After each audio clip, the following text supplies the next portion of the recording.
Takole štartala prva skupina mlajših mladih v teku na 200 metrov. Maša Fink, Manca Hafner, Noa Tuše, Tamara Rajc, Staša Polovič in pa Petja Kočnik so dekleta, ki jih spremljamo v tem trenutku v tej prvi skupini teka na 200 metrov.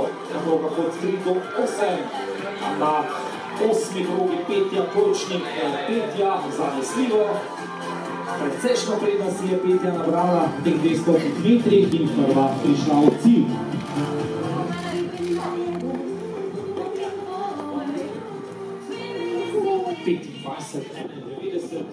Peter pa vse močnejši.